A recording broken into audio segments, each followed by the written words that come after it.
Hindi ko gusto agawin yung posisyon ni Bongbong Marcos. Gusto ko makita. Meron panawagan na yun yung mga retired military officers at saka ibang mga grupo na pangunahan nyo daw yung people power. What's your thought on that?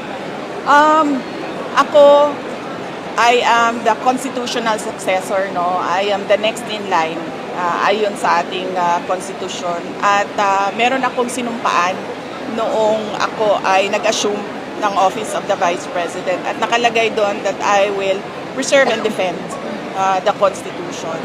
So, wala sa aking mga kamay ang pagsasagawa ng extra constitutional means, no, to overthrow the current administration. At hindi ko din gusto yon. Hindi ko gusto agawin yung posisyon ni Bongbong Marcos. Gusto ko makita ng taong bayan hanggang sa dulo kung gaano walang hiya si BBM.